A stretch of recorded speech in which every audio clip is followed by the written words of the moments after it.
오늘 설교 제목은 우리가 엎드리면 하나님이 일었습니다. 우리가 엎드리면 하나님이 일었습니다라는 제목으로 말씀을 나누려고 합니다. 제가 예수님을 믿기 전에 제 시골 고향에는 전기가 없던 마을이었습니다. 겨울이 되면 아주 아름다운 달이 온 하늘을 가득 채우는 보름달이 떠오르곤 했습니다. 달 중에 가장 밝은 달은 여러분들도 기억나시듯이 정월 대보름달입니다. 정월 대보름달이 동산에 떠오르면 마치 온 하늘을 뒤엎는 듯이 큰 쟁반 같은 달이 떠오릅니다. 온 가족이 흙마당에 나가서 달을 보면서 어머니는 두 손을 모으고 빕니다. 그리고 저에게도 부탁을 해요. 저 달을 보면서 너의 소원을 빌어보라고. 저는 어머니 아버지 건강하게 도와주세요. 그리고 공부 잘하는 착한 아들이 되어서 효도하게 도와주세요. 중학교 시절이 되었습니다. 학교에 가기 전에 제가 아침이면 먼저 하는 의식이 하나 있었습니다. 동쪽 산을 향해서 태백산맥이 끝나는 그 동쪽 산을 향해서 무릎 꿇고 큰 절을 올리는 겁니다. 그 산에 저희 할아버지 할머니가 묻혀 있는 곳이기 때문에 우리 선조 조상의 영혼이 저에게 지혜를 달라고, 지식을 달라고 그렇게 신에게 빌었던 적이 있습니다. 교회를 다니기를 시작을 하면서부터는 그렇게 하지 않았는데 정성을 다해서 마음을 쏟으면 아마 우리 조상신도 감동해서 그렇게 지혜를 주시지 않을까. 우리말에 지성이면 감천이라는 말이 있죠. 우리가 최선을 다해서 정성을 쏟으면 신도 감동한다라는 이야기입니다. 성경에 보면 이런 생각을 신앙에 연결시키는 사람들이 있습니다. 지난 시간에 우리가 살펴봤던 바리새인들, 서기관들, 율법사 같은 사람들, 바울이 되기 전에 사울 같은 사람, 부자 청년 같은 사람입니다. 우리가 최선을 다하고 완벽하게 살아가면 그것이 공로가 되어서 하나님이 우리를 더 인정해 주지 않으실까? 이런 사람의 공통점은 무엇일까요? 우리가 최선을 다하면 신이 그것을 보시고 감동해서 우리에게 더 은혜를 주신다라는 것, 우리의 최선의 하나님이 움직인다라는 말씀입니다. 그러나 우리가 가만히 거울 앞에 서서 우리 자신을 들여다보면 한 가지 깨닫는 것이 있습니다. 우리는 절대로 하나님이 요구하시는 그 완벽한 수준을 이루어 줄 수가 없는 연약한 죄인이라는 사실입니다. 아무리 우리가 열심을 낸다 하더라도 하나님이 원하시는 완벽한 수준, 흡족한 정도까지는 이르기가 어렵다라는 겁니다. 오늘 예수님께서는 우리가 어느 정도 수준이 되어야 하나님이 정말 원하시는 수준인지 1절에서 4절 말씀을 통해서 그 수준을 보여주고 있습니다. 먼저 실족시키지 말라고 말씀을 하십니다. 말씀 한번 보시겠습니까? 예수께서 제자들에게 말씀하십니다. 실족하게 하는 것이 없을 수는 없지만 예수님도 아시죠? 우리가 실족시킬 수 있다라는 것. 그러나 그렇게 하는 자에게는 화로다. 그가 이 작은 자 중에 하나를 실족하게 할진대. 연약한 사람 얼마나 상처받기 쉽습니까? 그럼에도 그 연약한 자 하나 실족하게 하면 차라리 연자 맷돌이 목에 매어 바다에 던져지는 것이 낫다. 여러분, 연자 맷돌 보신 적 있나요? 소나 말이 끌 수 있는 겁니다. 그걸로 곡식을 빻는 것인데 사람이 돌리기에는 너무나 무거운 것입니다. 저 엄청난 돌을 목에 메고 바다에 빠지면 살아날 길이 없는 거죠. 왜 예수님께서 이 정도까지 말씀을 하실까요? 한 사람을 낙심시키고 한 사람을 실망시키고 실족시키면 차라리 연자맷돌 메고 바다에 빠지는 것이 낫다. 우리 같은 연약한 사람이 이런 일이 얼마나 허다하겠습니까? 제가 목회하면서 참 죄송하고 가슴 아픈 일이 하나 있습니다. 오래전에 한 번은 한 성도님이 저로 인해서 마음이 상했다는 이야기를 듣게 되었어요. 제가 그분이 병투병을 하고 있었는데 그분을 위해서 기도를 했는데 다음에 그분을 만났을 때 제가 그분이 병을 앓고 있다는 것을 모르고 대화를 하게 된 것이었습니다. 환우분들은 특별히 마음에 두고 기도를 하게 되는데 제가 어쩌다가 그분의 상황을 잊어버렸던 상황이었습니다. 제가 그분이 실망했다는 말씀을 듣고 너무너무 죄송한 마음에 어떻게 하면 이것을 마음을 풀어드리고 위로할 수 있을까? 제가 손으로 마음을 심어서 담아서 편지를 썼습니다. 한 주 정도 지나서 편지가 한 통이 왔어요. 그분에게 온 편지였습니다. 정말 정성을 다해서 그렇게 편지를 썼어요. 제 80이 다 되어가는 신앙생활을 하면서 담임 목사님에게 손으로 쓴 편지를 처음 받아 보았습니다. 너무나 고맙다고 당신께서는 2장을 가득히 채운 편지를 보내왔습니다. 그리고 신방도 하게 되었고 얼마나 극진한 사랑으로 대해주시든지 그렇게 아름답게 신앙생활을 잘 영위하다가 주님의 품 안에 안기시게 되었습니다. 좋은 마음을 가지고 있고 좋은 의도를 가지고 있다 하더라도 우리가 연약한 거로 때로는 원치 않게 실망을 줄 때가 있고 사람을 실족시킬 때도 있을 수 있죠. 그런데 주님께서는 너무나 무겁게 말씀하십니다. 그런 사람들은 연자 맷돌을 메고 바다에 던지는 것이 낫다. 여러분 한번 물어보시기를 바랍니다. 내 생애에 한 번도 낙심시키지 않고 실족시킨 일이 없는가? 그런 분이 계신다면 참 귀하겠지만 아마 예라고 말한 분이 드물 것입니다. 무슨 말일까요? 우리 모두가 다 연약하고 주님이 원하시는 수준에 이르기가 어렵다는 겁니다. 두 번째, 주님께서 우리에게 요구하시는 수준은 용서하라는 겁니다. 어느 정도 용서하라고 말씀하십니까? 말씀 한번 보시겠습니까? 너희는 스스로 조심하라. 만일 내 형제가 죄를 범하면 경고하고, 우리도 다 죄인인데 사랑하는 형제에게 죄를 짓는다고 권면하는 것, 이 쉽지 않은 일이에요. 회개하거든 용서하라. 하루에 7번이라도 죄를 짓고 7번 돌아와 내가 회개하노라 하거든 너는 용서하라. 동일한 본문을 다루고 있는 마태복음 18장을 보면 하루에 7번 70번이라도 용서하라고 말합니다. 490번이라도 하루에 용서하라. 하루에 한두 번 정도 짓는 죄를 용서하는 것은 가능할지 모르겠어요. 490번 무한대 용서라는 겁니다. 누구라도 쉽지 않은 일이죠. 이런 말씀을 들으면서 우리 어떤 생각이 들까요? 아마 이런 사람도 있겠습니다. 하나님, 제가 이렇게 할 수 있도록 능력을 더해 주십시오. 그러나 우리의 연약함, 우리의 부족함, 우리의 인간됨을 잘 아는 사람은 다른 기도가 나올 겁니다. 주님, 저희는 이 정도 수준에 이를 수가 없는 사람입니다. 하나님이 정말 이 정도 수준이 되어야 우리를 용납하실 수 있다면 저는 주님 앞에 용납될 수 있는 수준에 이를 수가 없습니다. 주님, 저는 죄인입니다. 저를 도와주십시오. 제자들은 예수님의 이 말씀에 그들의 부족함을 깨달았습니다. 제자들이 다 늦게 깨닫는데 이 말씀 앞에서는 자신의 부족함을 제대로 깨달았어요. 뭐라고 부탁합니까? 사도들이 말합니다. 주여, 우리에게 믿음을 더하소서. 지금 주님께서 원하시는 수준 이야기를 하는데 제자들의 질문은 조금 엉뚱합니다. 주님, 우리에게 믿음을 더해 주십시오. 정말 주님이 원하시는 수준이 그 정도라면 우리는 도저히 주님 앞에 설 수 없는 죄인입니다. 주님, 우리에게 믿음을 더해 주셔야 되겠습니다. 은혜를 부어 주셔야 되겠습니다. 하나님 앞에 나아가는 사람의 자세가 바로 여기에 있습니다.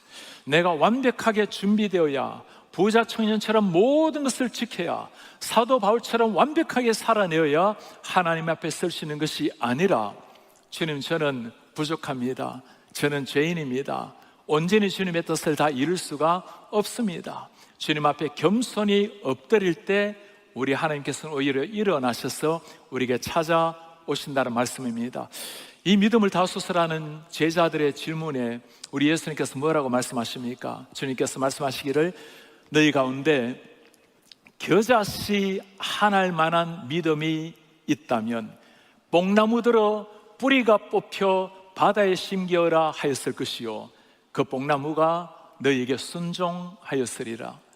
예수님께서는 믿음을 다하소서라는 말씀에 약간 의외의 말씀을 하십니다. 겨자씨 하나일 만한 믿음만 있어도 뽕나무들어 뿌리채 뽑혀 바다에 심겨라. 여러분, 뽕나무라는 게, 한국의 뽕나무는 자그마한 뽕나무를 많이 보았지만 이스라엘 뽕나무는 굉장히 큽니다. 삭개가 뽕나무 위에 올라갔잖아요. 뿌리가 굉장히 깊은 식물입니다. 뿌리채 뽑혀서 바다에 던지는 거 거의 불가능한 일이죠. 아니, 불가능한 일입니다. 아무리 믿음이 좋은 사람이라 하더라도 역사에 뽕나무 뿌리채 뽑혀서 바다에 던지라고 기도할 사람은 아마도 없을 겁니다. 불가능하다고 생각하기 때문입니다. 오늘 그러나 이 불가능한 일이 가능한 비결이 있다고 주님이 말씀하십니다. 겨자씨만한 믿음이 있을 때, 겨자씨만한 믿음, 어떤 믿음이길래 뽕나무들을 뿌리채 뽑혀서 던지는 이 기적이 일어난 믿음이라고 말하고 있을까요? 겨자씨만한 믿음, 여러분 겨자씨를 보신 적이 있나요? 이스라엘 순례하다 보면 가끔 이게 겨자씨입니다고 보여주는 게 있는데 그냥 보면 잘 안 보여요. 손바닥 위에 가만히 놓고 보면 겨자씨 가만히 보면 그 크기가 정말 겨자씨만해요. 이게 거의 보이지 않을 정도입니다. 보이지도 않을 정도의 고만한 믿음, 겨자씨라는 믿음이 어떤 것일까요? 하나님을 진실하게 믿는 믿음. 아무리 보일락 말락하지만 그러나 보이는 실체가 있는 것이 겨자씨입니다. 믿음이라는 것이 허공을 치는 것이 아니라 막연한 관념이 아니라 살아계신 하나님, 성경의 하나님, 지금 우리와 함께 하시는 하나님, 내 기도를 들으시는 하나님, 내 인생을 주관하시고 인도하시는 하나님을 정직하게 있는 그대로 믿는 그 믿음, 그것을 겨자씨 믿음이라고 말씀을 하는 겁니다. 믿음이란 어떤 것일까요? 우리는 우리 편에서 최선을 다하면 완벽하게 살아내면 하나님의 인정을 받을 수 있지 않을까? 탕자 비유에서 첫째 아들이 가졌던 생각입니다. 나는 완벽하게 살아내는데 이런 나를 아버지가 인정해 주지 않을까? 오늘 예수님께서는 한 비유를 통해서 우리의 선행, 우리의 완벽한 삶, 우리의 공로가 어떻게 잘못되는지를 가르쳐 주고 있습니다. 오늘 주님께서는 한 종의 스토리를 들려주십니다. 하루 종일 밭에 가서 땀 흘려 일했던 종, 저녁이 되어서 집으로 돌아옵니다. 피곤한 몸을 제대로 씻지도 못하고 주인의 밥상을 차리고 주인이 밥을 먹을 동안 옆에서 수정을 돌고 너무나 차갑게 여겨지는 이 주인을 통해서 주님이 뭘 지금 말씀하려고 할까요? 주님의 말씀 한번 들어보시겠습니까? 명한 대로 하였다고 종에게 감사하겠느냐? 이와 같이 너희도 명령받은 것을 다 행한 후에 이르기를 우리는 무익한 종이라. 우리가 하여야 할 일을 한 것뿐입니다. 명령받은 것을 다 행한 후에 일반적인 세상 원리는 무엇입니까? 이만큼 했으면 이제는 보답을 기다려야 됩니다. 그게 아니라는 겁니다. 모든 걸 완벽하게 행했다 하더라도 우리는 무익한 종이라. We are unworthy servants. 우리는 우리가 해야 할 일을 한 것뿐입니다. 너무나 차갑게 보이는 이 주인 종의 스토리를 통해서 주님이 보여주려고 하는 것이 뭘까요? 우리가 의무를 다 행했다 하더라도, 우리 편에서 해야 될 책임을 다 행했다 하더라도 그것 때문에 보상을 기대하거나 그것 때문에 상응한 무엇을 얻기를 기대하는 것이 아니라는 겁니다. 신앙의 논리가 세상의 논리와 다른 것이 여기에 있습니다. 세상에서는 우리가 최선을 다해서 무엇인가를 행하면 그에 상응하는 보답을 기대하기 마련입니다. 최선을 다하면 꿈이 이루어진다라는 게 세상의 가르침 아니겠습니까? 그러나 신앙의 원리는 이런 것이 아니라는 겁니다. 최선을 다한 후에 주님, 우리는 무익한 종입니다. 해야 할 것을 한 것뿐입니다. 우리가 꼭 기억을 하셔야 될 것이 있습니다. 하나님께서 우리에게 맡겨주신 일을 최선을 다해서 행한다면 하나님 우리에게 일을 맡겨주신 자체가 은혜라는 거예요. 여러분, 누가 예배하고 누가 하나님의 사명을 감당할 수 있습니까? 하나님의 자녀들만이 할 수 있는 일입니다.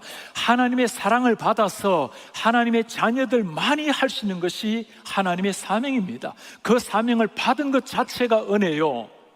이루고 난 다음에도 주님, 제가 마땅히 해야 될 일, 그것도 제대로 하지 못해서 죄송할 뿐입니다. 우리가 팬데믹을 지나가면서 한 가지 깨달은 것이 있습니다. 우리가 예배할 수 있는 것 자체, 모임을 가질 수 있는 것 자체가 하나님의 허락하시는 은혜라야 가능하다는 것을 보았습니다. 마음껏 예배하는 것이 우리의 선택이 아니라, 예배를 하러 해주는 것이 아니라 하나님께 예배하는 것 자체가 영광스러운 하나님의 은혜요, 특권이라는 것. 누가 예배할 수 있을까요? 하나님의 자녀들, 하나님을 아버지라고 부르는 사람, 하나님의 구원의 자녀가 할 수 있는 것이 진정한 예배입니다. 예배하는 것이 선택이 아니라 진정한 영광스러운 특권이라는 겁니다. 이제 순모임을 시작할 때가 되었습니다. 이미 기존에 순모임을 하고 계신 분들께서는 이제 하나님이 행하실 새로운 일들을 기대하면서 순모임에 참석해 보시길 바랍니다. 아직까지 순모임에 나오지 못하시는 분들, 다양한 사연, 이유가 있을 것입니다. 한번 방법을 찾아보시기를 바랍니다. 한번 하늘 공동체, 하늘의 아름다운 영적 가족을 이루어보시기를 바랍니다. 땅 위에서 진정한 가족이 누구일까요? 육신의 가족은 소중한 가족입니다. 그러나 하나님이 말씀하시는 진정한 영적인 가족은 누구일까요? 예수님이 말씀하십니다. 하나님을 사랑하는 자, 하나님을 경외하는 자, 하나님을 경배하고 하나님을 사랑하는 자가, 말씀에 순종하는 자가 내 영적 가족이라고 말씀을 하십니다. 땅 위에서 순모임은 땅 위에서 우리가 누릴 수 있는 진정한 영적인 가족이 되는 겁니다. 이번 주에 우리가 목회자 수련회 그리고 장로님들 수련회를 가지게 되었어요. 우리가 SENT 4년을 가지고 예배하는 교회, 그리고 전도하고 선교하는 교회, 원래는 함께 양육하고 교육하고 훈련하는 교회, 제자 세우는 교회, 그리고 내년에는 Together in Christ, 그리스도 안에서 하나 되는, 연합하는 펠로십을 가져서 일치되는 교회를 만들어갈 해입니다. 가장 중요한 것은 우리 가정이 하나님 앞에 하나가 되고, 순모임이 하나가 되고, 부스마다 하나가 되고, 온 교회가 하나가 되고, 좀 더 나아가서 우리 울타리를 넘어서 이 지역의 한인교회 하나가 되고, 한인사회가 하나가 되어서 온전한 연합을 이루는 것, 우리가 꿈꾸는 내년의 모습입니다. 아직까지 순모임에 나가지 않은 분들은 꼭 순모임을 통해서 진정한 영적 가족의 아름다움을 맛보는, 초대교회 공동체 기쁨을 맛보는 이런 순모임, 이런 결단이 일어나기를 바랍니다. 오늘 우리의 최고의 경건, 열심, 우리의 선행 때문에 하나님이 움직이는 것이 아니라면 정말 하나님을 움직이는 비결이 무엇일까요? 오늘 주님께서는 또 한 가지 사건을 통해서 정말 하나님이 우리에게 찾아오시는 대상이 어떤 사람인지 보여줍니다. 예수님께서 예루살렘으로 들어가실 때였습니다. 예루살렘이 어떤 곳입니까? 십자가가 기다리고 있는 곳입니다.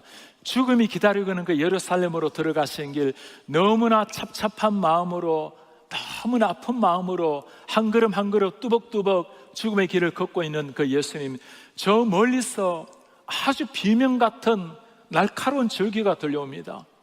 예수 선생님이여, 우리를 불쌍히 여기소서. 사람의 소리처럼 들려지지 않았어요.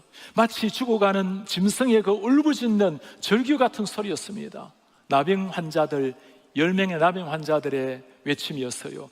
나병 환자들은 건강한 사람을 보면 언클린하다고, 부정하다고 3번을 외쳐야 됩니다. 건강한 사람이 가까이 오지 못하도록.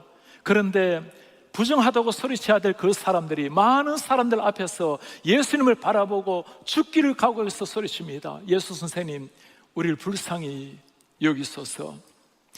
나병 환자들, 그들도 울음을 터뜨리며 이 세상에 태어났을 때 어머니 땀을 닦으면서 행복해 했을 겁니다. 어린 시절 자라나면서 부모님의 기쁨이 되었을 테고, 미래에 대한 소망과 꿈을 꾸었겠죠. 자라나면서 이상한 것이 하나씩 발견이 되기 시작했습니다.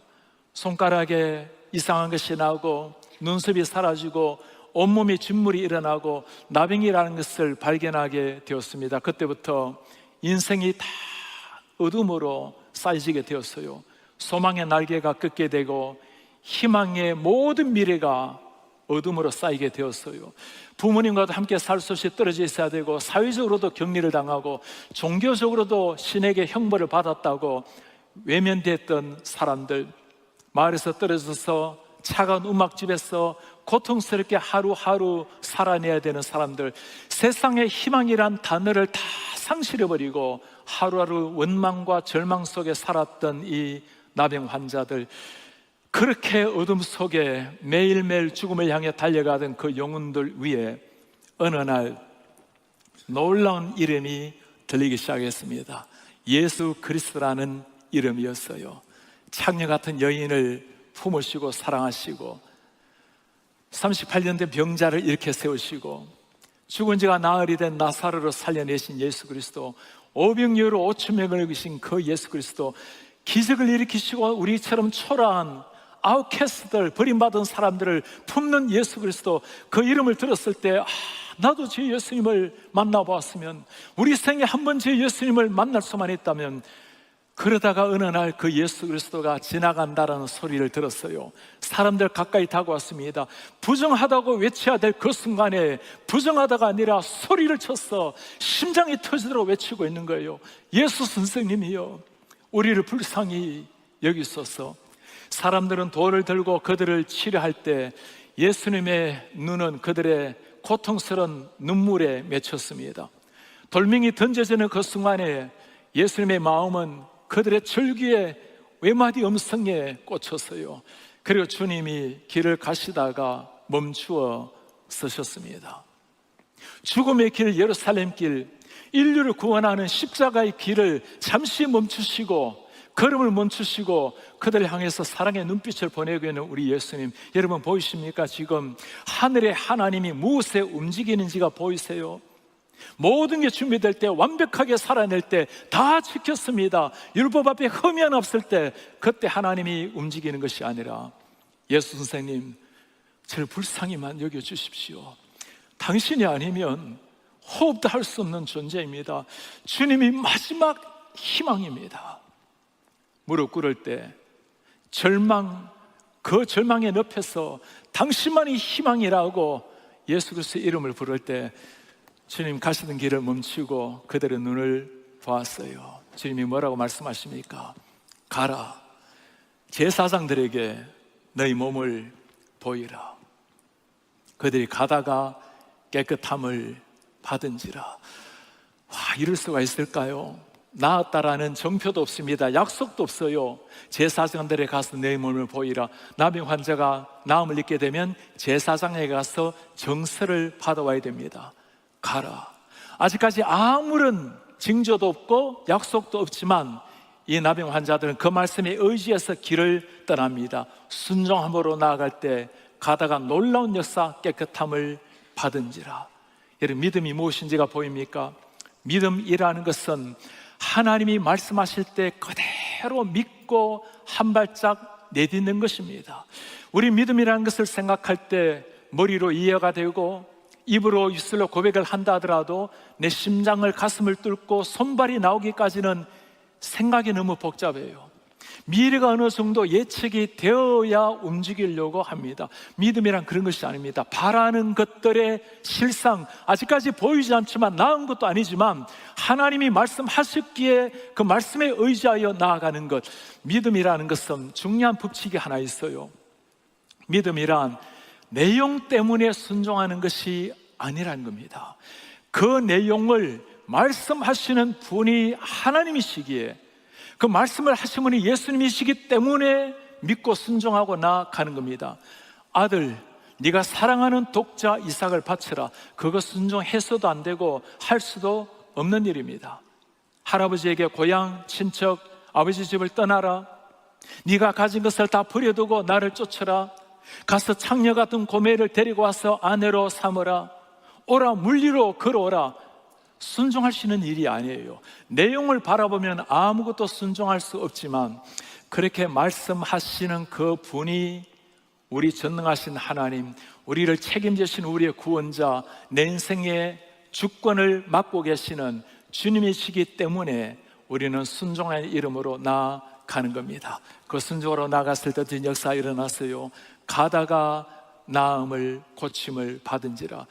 우리 사랑하는 성도님들, 주님께서 우리에게 설교를 통해서, 말씀을 통해서, 기도를 통해서, 어떤 것을 통해서든지 주님이 마음을 주신다면 너무 앞을 재지 마시기 바랍니다. 미래가 무엇인지 너무 예측할 것이 아니라 하나님이 마음을 주신다면 한 발자국 나아가 보시는 여러분 되시길 바랍니다.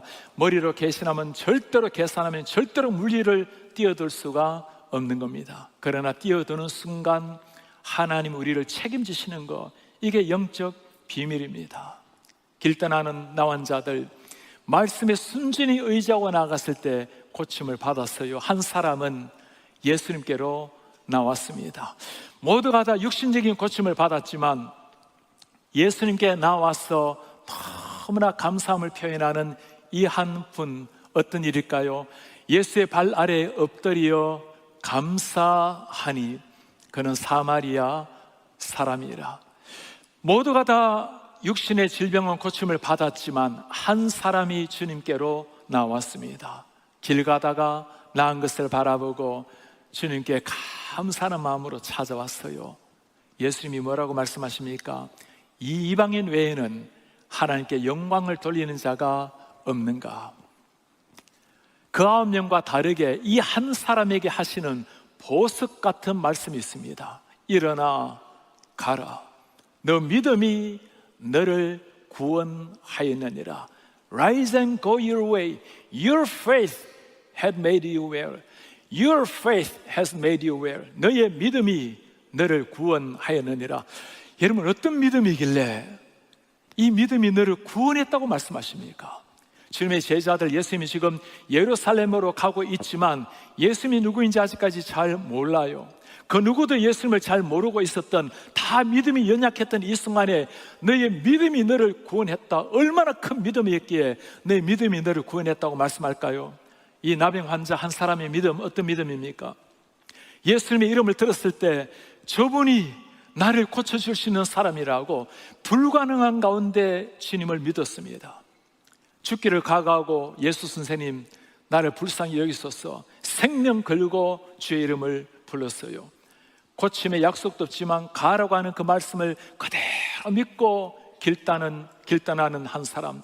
가다가 고침 받은 것을 바라보고 정서를 받고 부모님에게 갈 수도 있지만 나를 고쳐주신 그 전능자 예수님 앞에 찾아왔습니다. 무릎을 꿇었어요. 주님 때문에 제가 나왔습니다. 고맙습니다. 어떤 믿음이길래 내 믿음이 너를 구원하였다고까지 말할까요? 엄청난 신앙 고백이 있었던 것도 아니었습니다. 주님을 향한 대단한 신학적 지식이 있던 것도 아니었어요. 주님을 오랫동안 따라다녔던 삶이 있었던 것도 아니었습니다. 아주 단순했던 믿음 하나, 주님 말씀하신 그대로 믿고 그대로 순종하고 나은 것을 알고 주님께 돌아와서 소박한 고백, 주님 고맙습니다. 저를 고치셨습니다. 너무나 단순한 소박한 그 믿음, 여러분, 그것이 바로 오늘 주님이 말씀하시는 겨자씨 같은 믿음 아니겠어요? 진실한 믿음, 아주 작을지라도 실체가 있는 선명한 그 믿음. 나는 도저히 소망이 없는 사람입니다. 주님만이 유일한 희망입니다고 주님 앞에 납작 엎드릴 때 우리 하늘의 하나님 자리에서 일어나셔서 우리를 향해서 축복의 하늘 문을 열어두실 줄 믿습니다. 제가 신학대학원을 다닐 때 여름 그리고 겨울 방학이 되면 언제나 찾아간 선교지가 있습니다. 강원도의 삼척시의 신기면 대일이라는 마을입니다. 대이, 큰 대에 귀자입니다. 큰 귀처럼 이렇게 마을이 형성이 되어 있어서 대일이라고 부릅니다. 요즘은 그곳에 환성굴, 대이동굴이 발견이 되어서 많은 관광객들이 찾는 곳입니다. 제가 찾아갔던 30년 전 1995년만 하더라도 하루에 버스가 4대 다녔던 시골 마을입니다. 첫 번째 방문했을 때 얼마나 겨울에 한방눈이 세차게 내리는지 아주 저 산골 화주민이 살았던 곳입니다. 버스를 타고도 한참 들어가야 되는데 6.25 전쟁이 일어났을 때도 전쟁이 일어난 줄 모르고 살았던 그 사람들입니다. 들어가는 길을 산을 깎아서 만들었는데 그 눈은 펑펑 내리고 있죠. 낡은 봉고 하나 끌고 들어가는데 와, 옆을 보니까 저 천길랑 떨어지면 그냥 바로 주님께로 가겠구나. 그렇게 그 마을로 들어갔어요. 한 22가구가 있는 마을입니다. 그 마을은 이시 집안으로 대대로 내려오고 있는 사람들인데 저 윗집부터 시작해서 한 집 한 집 복음을 전하면서 그들의 일손을 도와주면서 복음을 전합니다. 맨 윗집에 있는 할아버지가 가장 어르신인데 노아집이 있는 그 강원도 시골 산골 마을입니다. 이종대 할아버지, 오른쪽으로 내려오면 이종옥 할아버지, 쭉 길 타고 내려오면 오른쪽 집이 이우영 할아버지, 쭉 내려오다가 다시 오른쪽으로 가면 이주일 할아버지, 이 할아버지들 이름이 쭉 있는 곳입니다. 제가 그분들에게 예수님을 전하고 결신을 하고 또 6개월 후에 가면 또 다 잊어버려요. 또 예수님을 전하고 또 결신하고 또 6개월 후에 가서 복음을 전하고, 그분들 한 분 한 분을 복음을 전하는 것도 중요했지만 제가 꼭 가야 되었을 이유가 하나 있었습니다. 그 대일이 마을 이렇게 산천으로 흩어져 있는데 중간쯤 올라가다 보면 앞에 개천이 이렇게 흐르고 있어요. 개천 다리가 있고 오른쪽에 보면 그 덕촌집이라고 간판이 있는 집이 하나 있습니다. 제가 가면 그 집에 머물렀는데 그 집에 김지은우라는 청년이 있어요. 21살짜리 청년이었습니다. 이 청년은 근육 디스트로피 병을 앓고 있었던 청년이에요. 어린 시절 초등학교 5학년 때부터 걷지를 못하고 결국에는 중학교를 가지를 못했습니다. 두 형제가 이 병으로 어릴 때 다 이 세상을 떠났어요. 21살이었기 때문에 이미 죽음의 문턱에 있었던 형제였습니다.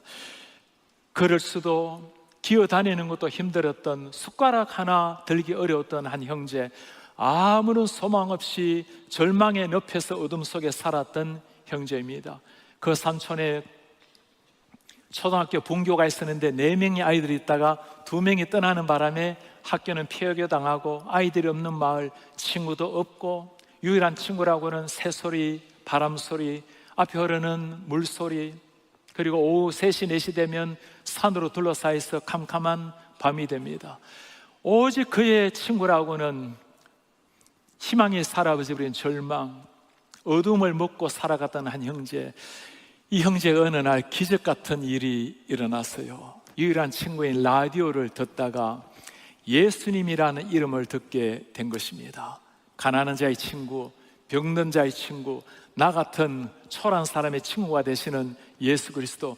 그 예수라는 이름을 들었을 때 저분이 누구신가? 나 같은 소망 없는 사람에게도 다가오시는 저분이 누구신가?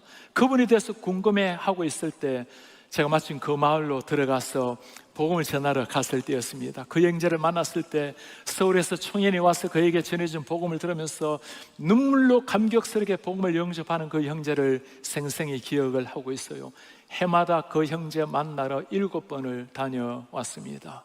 세월이 흐르고 미국 유학을 오게 되고, 그리고 한국 들어가서 그 형제를 다시 몇 차례 찾아갔습니다. 이제 미국으로 목회를 하러 오게 되었어요. 형제와 함께 전화를 나눌 때마다 그렇게 감격스럽게, 손가락 하나 움직이기 어려운 형제지만 너무나 행복하게 지냈던 형제.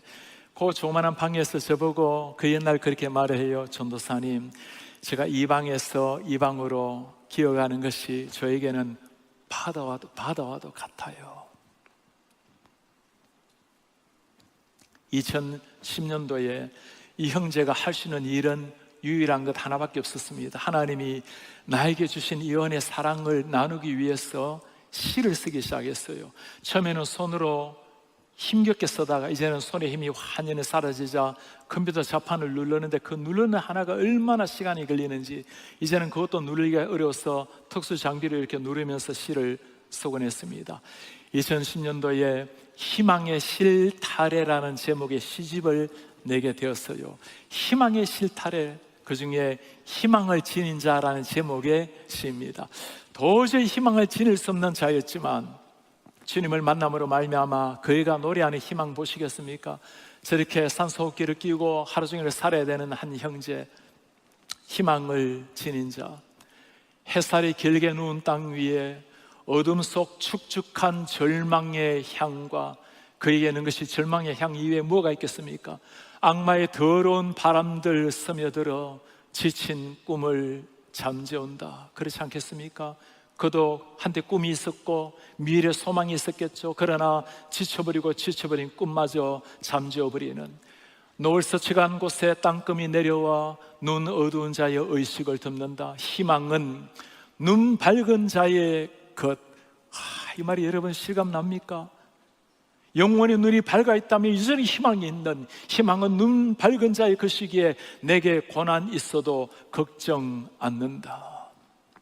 꿈을 지닌 눈동자를 소유하고 있으니, 여러분 이 눈동자가 있습니까? 누가 이런 눈을 가질 수 있죠?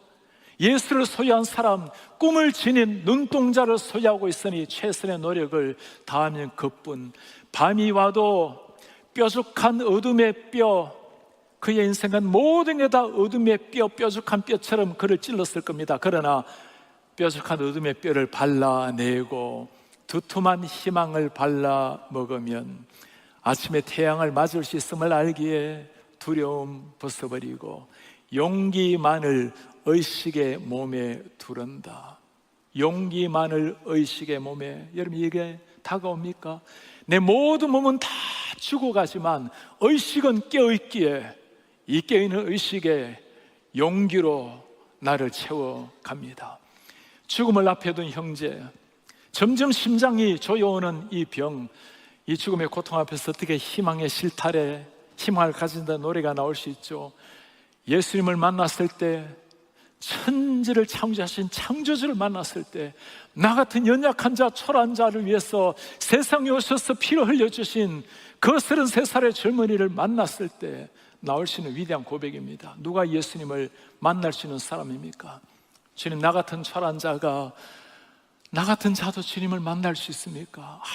아무런 소망 없이 연약함으로 주님 앞에 무릎을 꿇는 그 형제에게 주님이 찾아오셨습니다.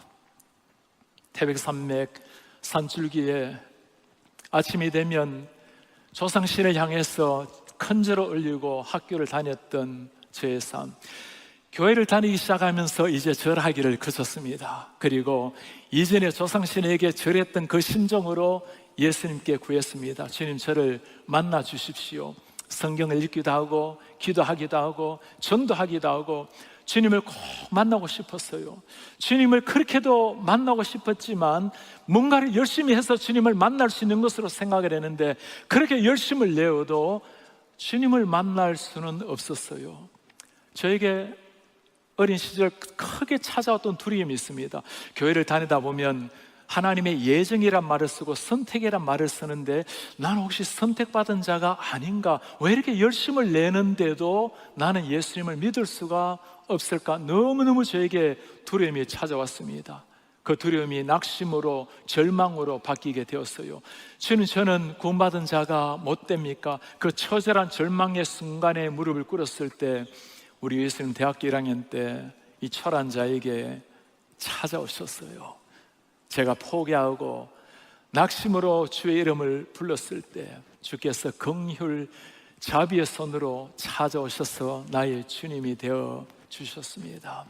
바울 사도의 고백만 아니라 저에게서 나오는 평생의 고백이 이것입니다. 주님, 오직 당신의 은혜입니다. 제가 할 수 있는 것이 아무것도 없었을 때 하나님 찾아오셔서 제 손을 붙들어 주셨습니다. 오늘 우리는 아무 소망 없었던 한 사람, 주님 앞에 간절하게 부르짖었을 때 만나주신 주님을 보았어요. 겨자씨 하나의 믿음이 무엇인지를 보았습니다. 엄청난 것이 아니라 진실한 믿음, 하나님을 향해서 소박하게 가지고 있는 그 믿음, 주님이 거기에 움직인다는 것을 보았습니다. 주님, 저는 아무것도 아닙니다. 오직 하나님의 은혜가 아니면 순간도 살 수 없는 사람입니다. 이런 사람에게 주님이 움직이신다라는 것을 보았습니다. 우리가 낯짝 엎드릴 때 우리 하나님 일어나셔서 우리에게 은혜 강물을 쏟아주십니다. 우리의 눈물이 강물이 될 때 우리 하나님 하늘의 문을 여시고 은혜 파도치는 강물을 보내주시는 분입니다. 오늘 10명의 남은 자들, 여러분 떠오르는 사람 있습니까? 바로 우리가 주님 앞에 영적으로 나환자된 사람들 아니겠어요? 이런 우리를 위해서 주님이 이 땅에 오셨고, 이런 우리를 위해서 십자가를 뚜벅뚜벅 걸어가셨고, 이런 나를 살리기 위해서 십자가 위에 피 흘려주신 예수 그리스도, 그 십자가 앞에서 주님, 저를 불쌍히 여기소서. 저는 죄인입니다. 안타까운 마음으로, 죄송한 마음으로 주님 앞에 무릎 꿇을 때 우리 하나님 일어나셔서 우리에게 찾아오십니다. 땅 위의 삶이 다 맞춰지고 주님 앞에 서게 되는 순간 아무런 공로 없어서 주님 죄송합니다. 주님 죄송합니다. 눈물로 고통스러워하는 우리, 사랑의 눈이 멀으신 우리 주님께서는 그날 우리에게 찾아오셔서 쓰러진 우리의 오른손을 일으켜 세울 날이 올 것입니다. 그리고 우리 눈을 바라보시고 내가 너를 사랑한다고 우리 초라한 우리 한 사람 한 사람을 품는 날이 올 것입니다. 이분이 자비하시고 긍휼이 풍성하신 우리의 하나님이십니다.